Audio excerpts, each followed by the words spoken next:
2023 está chegando ao fim e aqui no Inovação em Pauta você encontrou muitas histórias inspiradoras de inovação, tendências de mercado e entrevistas qualificadas com empreendedores que compartilharam suas histórias, além, é claro, de especialistas na área com dicas valiosas.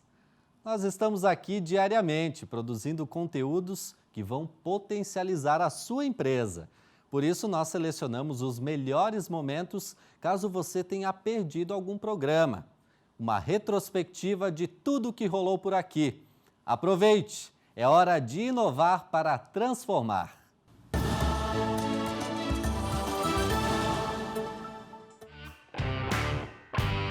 É a maior cidade do estado, a mais populosa, conhecida pela força da indústria e também da inovação. É por isso que o Inovação em Pauta está em Joinville, Expocentro Edmundo Dobreva. É aqui que ocorre a Expo Inovação, o maior evento de tecnologia e inovação do norte catarinense. Ela acontece uma vez por ano para discutir as novidades do mundo dos negócios. Por isso, na edição de hoje, vamos dar destaque a empreendedores que estão moldando o futuro dos negócios. Eu sou Luan Wozniak e te convido para essa jornada inspiradora.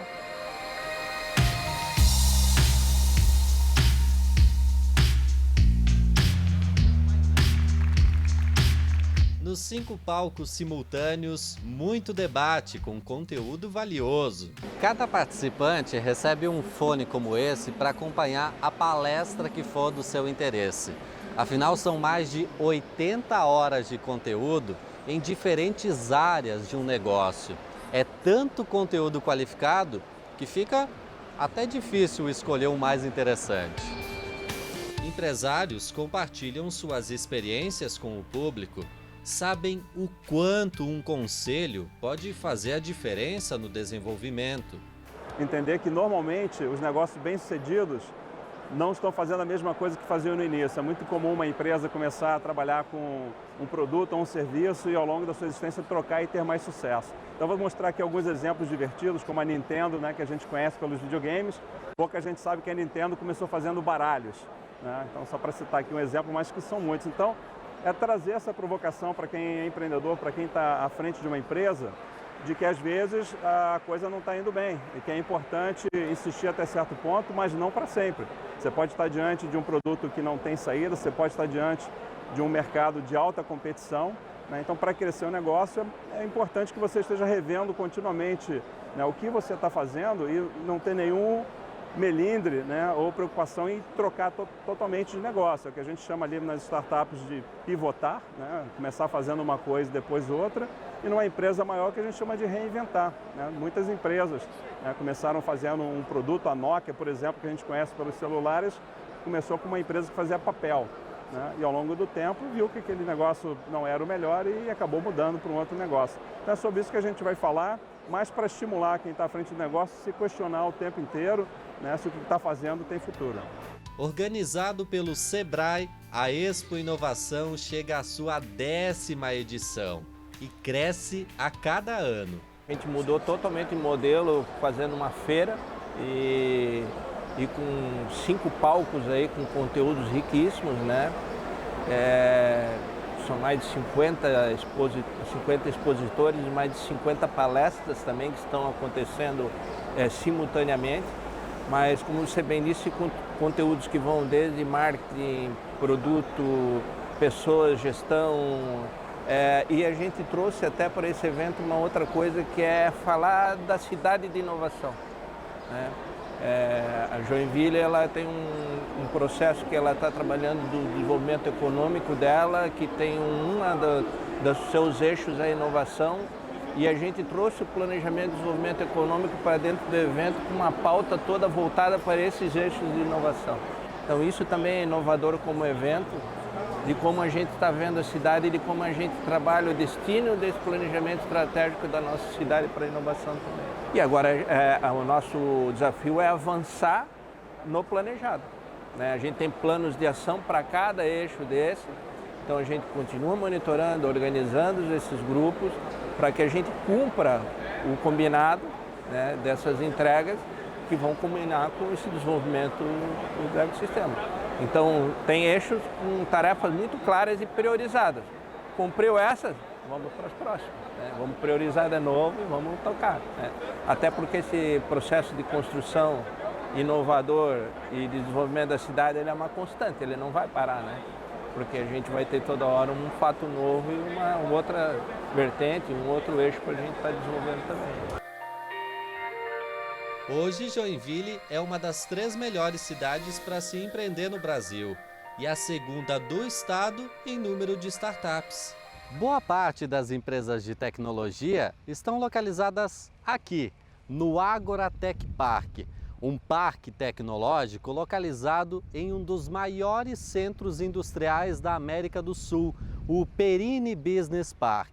O espaço veio para tirar do papel as ações do emergente mercado de tecnologia e também de inovação da região.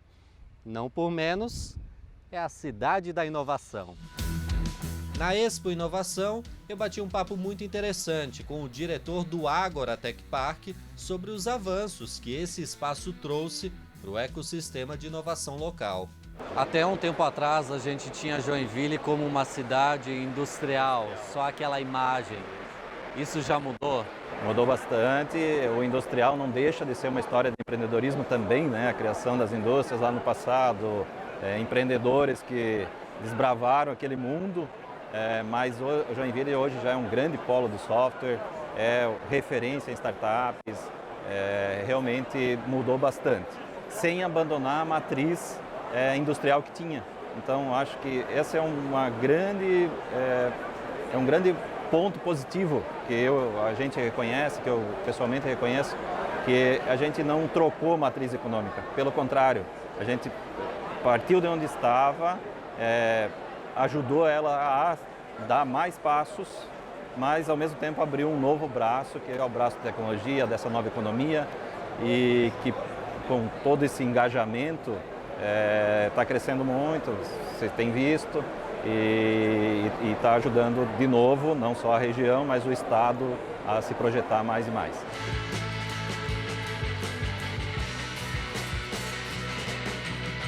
O secretário de Ciência, Tecnologia e Inovação de Santa Catarina palestrou no evento sobre a reinvenção da economia do estado a partir da inovação. A gente acredita que é fundamental participar de eventos como esse, que tem entre os seus objetivos compartilhar boas experiências, compartilhar iniciativas para que as pessoas possam entender como que elas podem, de um lado, financiar suas iniciativas empreendedoras. O estado de Santa Catarina é um estado extremamente empreendedor e inovador, e de outro lado, conhecer boas experiências, evangelizar as pessoas daquilo que está sendo feito de bom, seja no poder público, seja na iniciativa privada.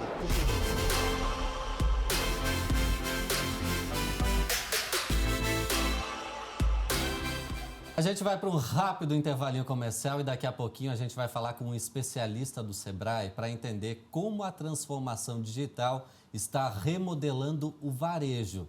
Não sai daí que a gente volta já já.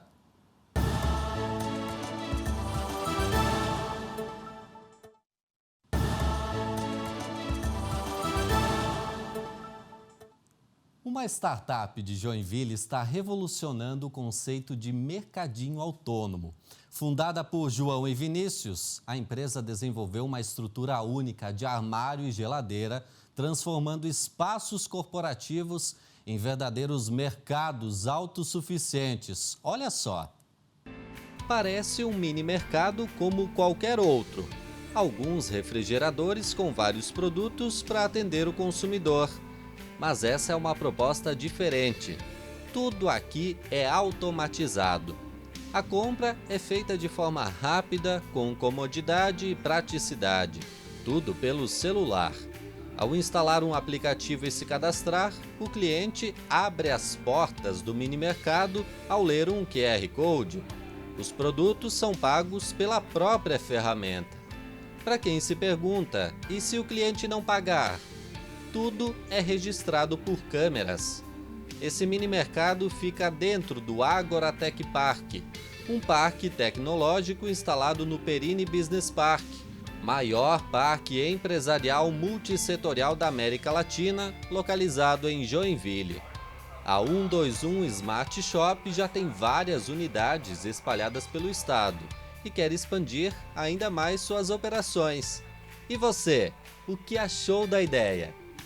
Bem, a gente viu ali um mercadinho autônomo, o exemplo que vocês criaram, mas não nasceu como um mercadinho autônomo. A ideia inicial foi outra. Isso, perfeito.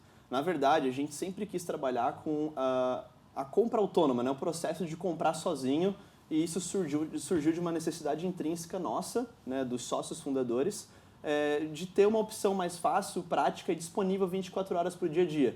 Com essa rotina corrida, acelerada e que todo mundo que trabalha normalmente tem, né? A gente sentiu essa necessidade, sentiu a falta de um modelo de negócio disponível, sem filas e muito mais prático.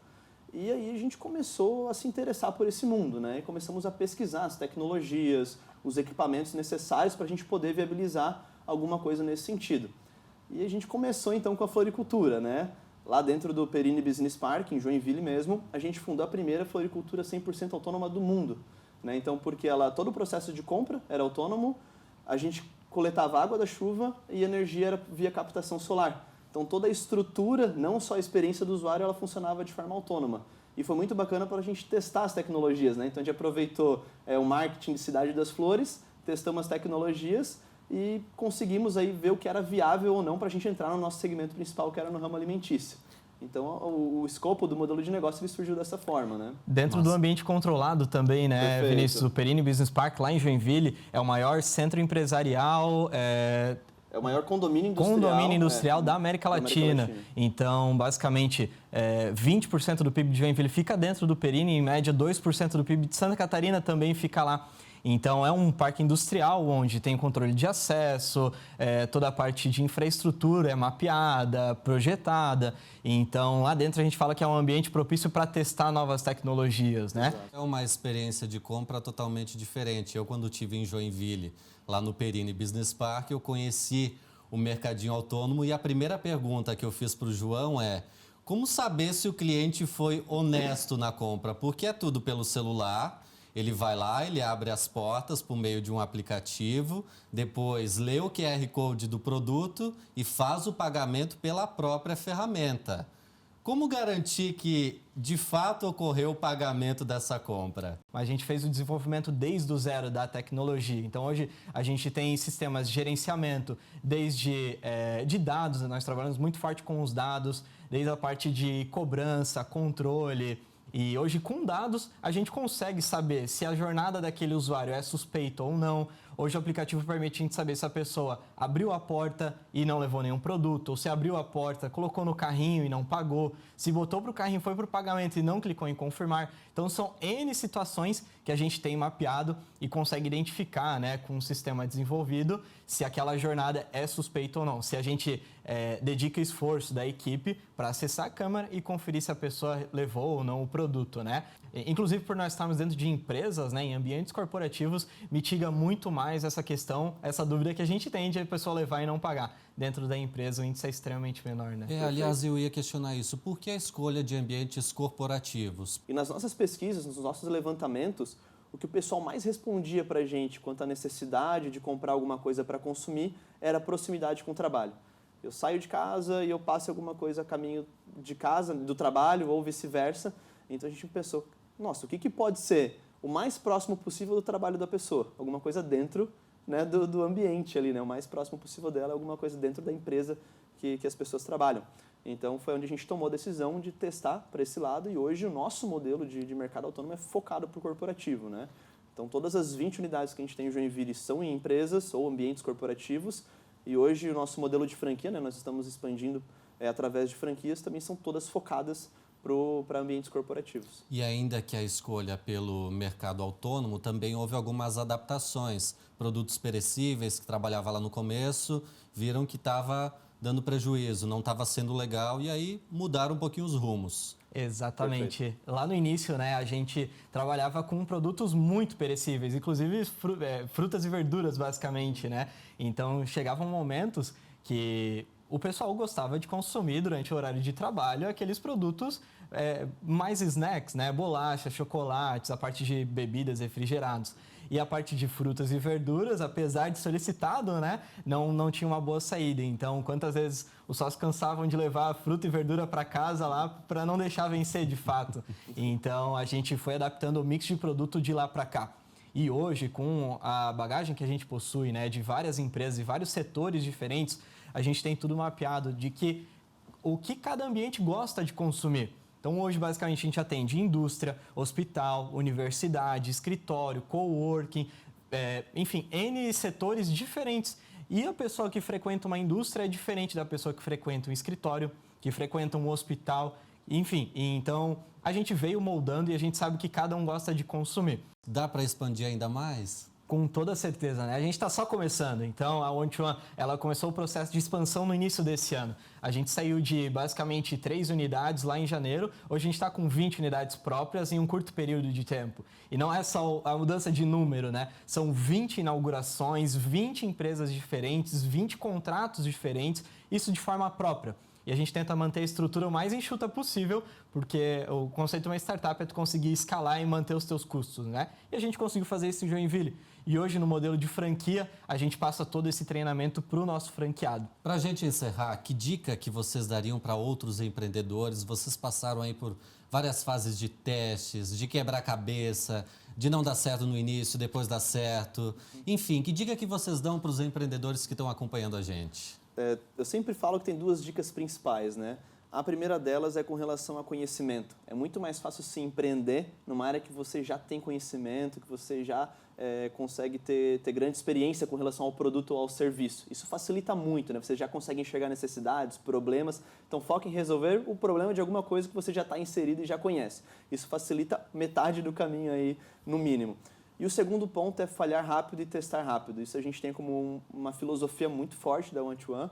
Então, a gente sempre testou muito rápido, falhou, muda, testa de novo para economizar tempo e recurso, né? A forma que a gente quer escalar, que a gente quer se desenvolver, tempo e dinheiro são coisas muito preciosas. Então, essas 2 filosofias nos ajudaram muito a chegar até aqui e é a dica que eu sempre dou aí para o pessoal. João, vai na mesma linha? A gente se dedica ao máximo para dar resultado, né? E colher os frutos lá na frente. Então, e apesar da ideia seja mais simples possível, né? Tem que fazer da melhor maneira. Então, o nosso negócio é simples. Nós somos uma empresa de varejo, a gente compra, armazena e revende. Mas a gente faz isso da melhor forma possível. A gente é os melhores no que nós fazemos. Então, fica aí a dica para quem deseja empreender, né? E complementando também, a gente, o trabalho de pensar grande, sonhar pequeno, dá o mesmo trabalho. Então, eu vi até um vídeo na internet esses dias, né? Quão grande você sonharia se não soubesse se soubesse que não iria falhar, né? Então, a única coisa que limita a gente é nós mesmos. Então, fica aí a dica de quem deseja empreender. Bacana, né? E depois do intervalo você vai ver como um empresário aproveitou de mentorias do Sebrae para tornar o seu negócio mais forte e atrativo para o investidor. E como isso está promovendo o crescimento econômico do negócio.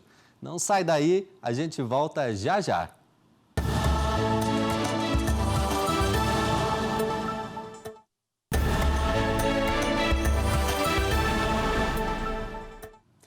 O Inovação em Pauta está de volta, obrigado pela sua companhia. Hoje falando sobre fusões, aquisições e investimentos. O empresário aproveitou de mentorias do Sebrae para tornar o seu negócio mais forte e atrativo para o investidor. E isso, felizmente, está promovendo o crescimento econômico da empresa.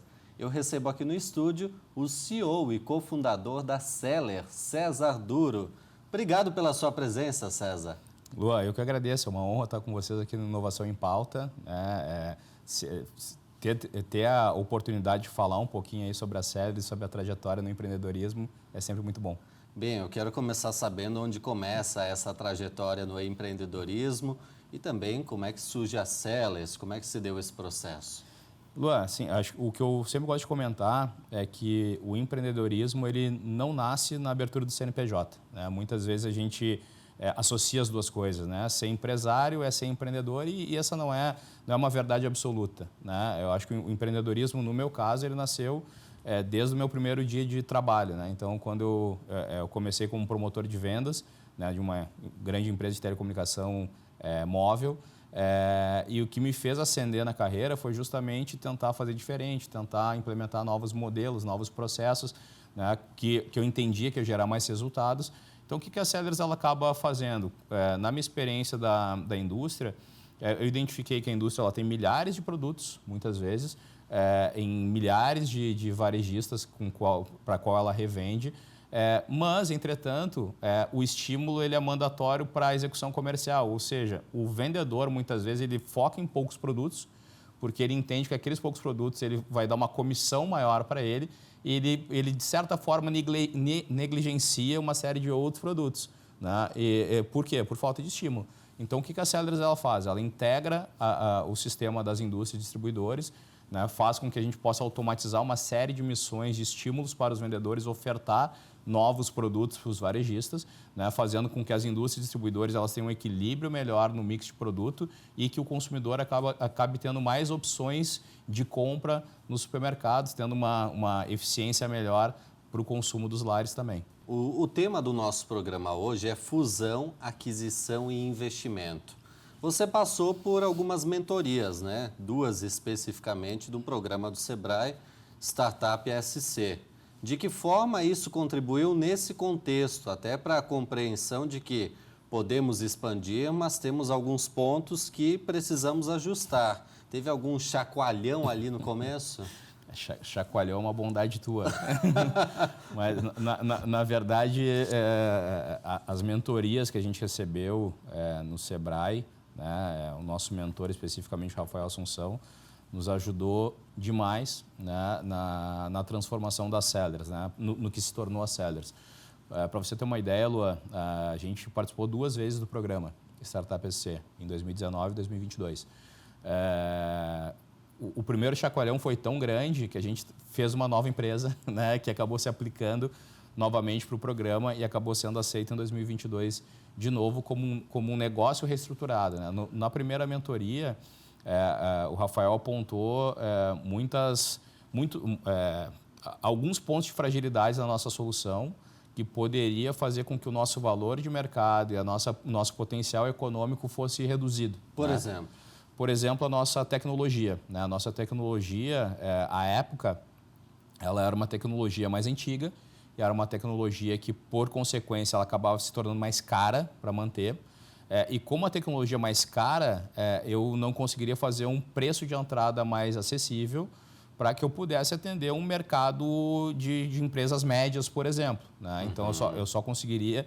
Naquela época, eu só conseguia fechar negócio com grandes empresas multinacionais o e que tudo mais. limitava muito. Muito. Porque isso impacta em ciclo de vendas. Né? Para vender um ticket médio mais alto, leva mais tempo, tem mais investimento. Então, muda completamente o modelo de negócio.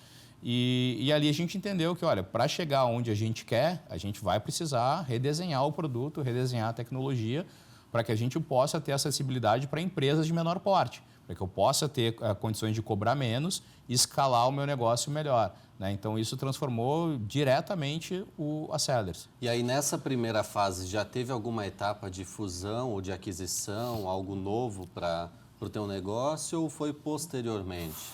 A gente teve na verdade, no final, na transição, né, desses 2 modelos de negócio, a gente entendeu que precisava fazer uma captação de recursos, porque essa nova tecnologia ela dependia de mais investimento. Né?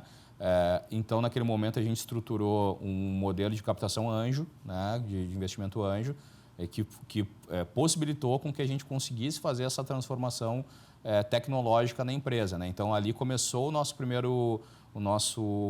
primeiro step em fusões, aquisições e investimentos. Né? Foi nesse momento onde a gente estruturou uma tese de investimento anjo, né?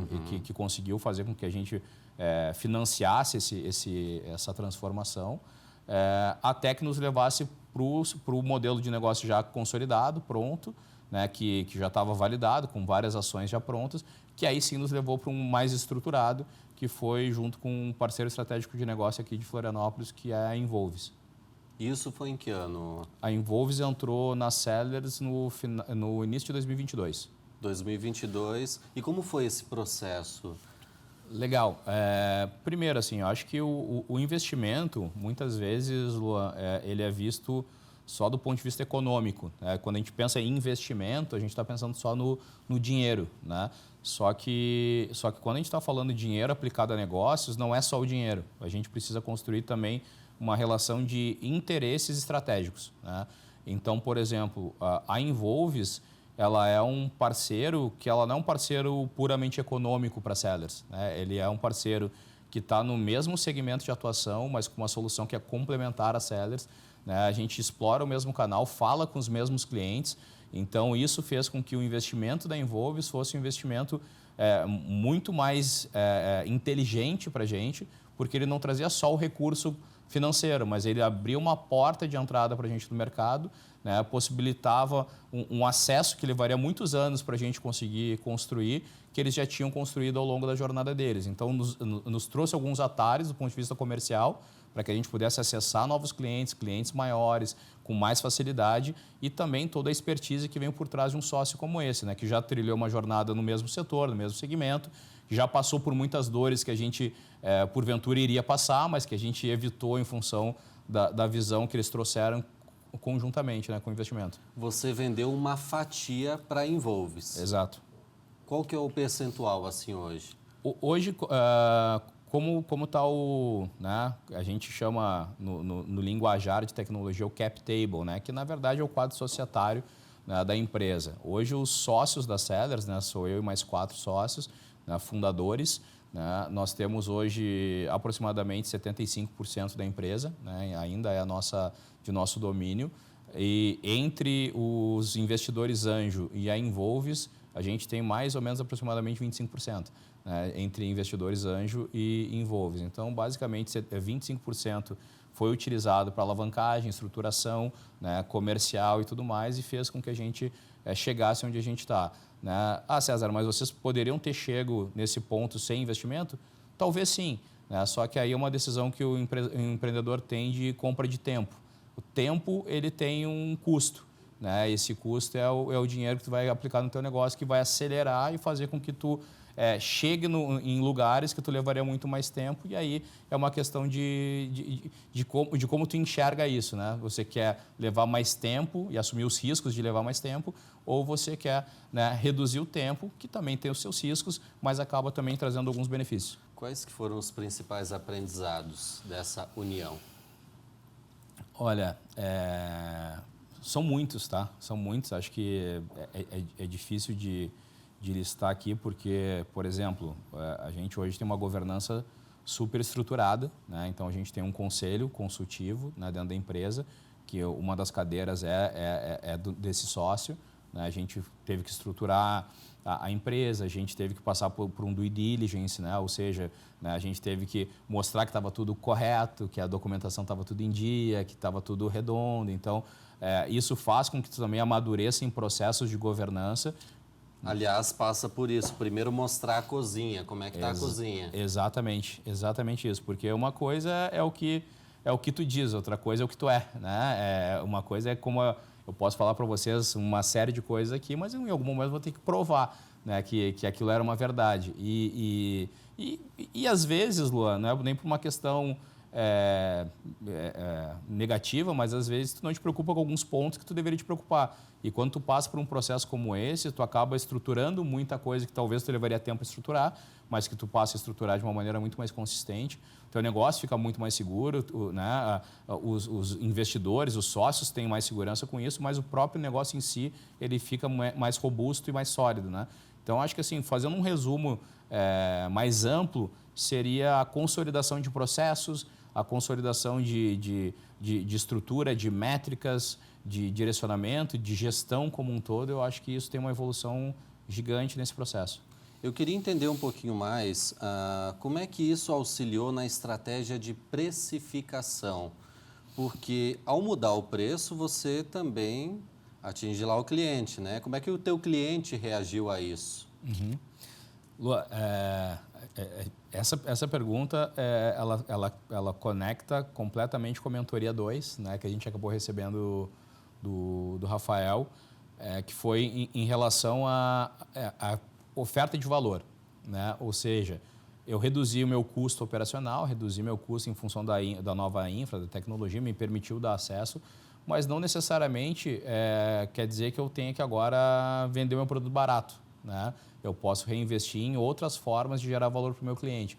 E foi mais ou menos nessa linha que o Rafael acabou nos chamando a atenção, né? A gente estava numa estratégia, tipo, agora podemos cobrar barato, então vamos cobrar barato, né? E a gente não mediu os impactos de cobrar barato, né? Porque cobrar barato tem uma série de coisas, tem um pós-venda mais alto, enfim, tem uma série de impactos que acaba gerando o teu negócio. E o Rafael mostrou sobre isso, falou assim, cara, nem tudo é escalável, né? Porque a gente da tecnologia, principalmente, hoje em dia está na moda, né? Tá, e é escalável, não é escalável? E a gente fica num mantra, assim, que às vezes a gente fica cego, né? Uhum. E o Rafael, ele mostrou, cara, nem tudo é escalável, né? Mas nem tudo que não é escalável é ruim, né? Então, como é que a gente transforma isso numa proposta de valor? Então, a gente acabou mudando o nosso modelo de precificação, mudando a nossa oferta de valor. Nosso ticket médio, ele em vez de reduzir, ele aumentou. Óbvio, nos permitiu hoje ter um ticket médio que acesse empresas menores, mas não necessariamente é super barato. Por quê? Porque a gente oferece valor para o nosso cliente em função de um atendimento, de relatórios, de análise, de insights, que são coisas que a gente acaba custeando via atendimento, impactam no preço, mas impactam no valor. Então, como modelar essa oferta, como gerar mais importância para o teu cliente, para que ele possa entender que tua solução ela é transformadora para o negócio dele, para que tu aumente o lifetime value, né, para que é o tempo que ele fica contigo, né? Então, isso tudo tem a ver com oferta de valor. Então, essa segunda mentoria com o Rafael fez com que a gente mudasse toda a precificação da empresa, oferta de serviço, e isso fez toda a diferença para a gente na nova solução. Excelente. César, para a gente encerrar, eu quero que você passe aquela dica para o empreendedor que está nos assistindo dos desafios, mas também das oportunidades que ele vai encontrar quando a gente fala de fusão, de aquisição e investimento. Que dica que você deixaria para os empreendedores? Olha, eu acho, Lua, que a principal dica é conhecer o seu negócio, entender o que ele precisa para crescer, para ser alavancado, ter um plano de negócio bem estruturado, que faça sentido, que tenha coerência e que mostre claramente para onde vai aquele recurso, para que fim vai aquele recurso, e até depois que esse recurso está aplicado, mostrar para os investidores, mostrar para o investidor principal, enfim, de fato uma governança sobre aquele recurso e sobre os resultados dele. Então, acho que é isso, ter claro para onde está indo, montar um modelo de negócio, deixar o direcionamento desse recurso muito transparente, e eu acho que daí é uma questão de avaliação de risco e negócio que o investidor vai ter total capacidade de fazer.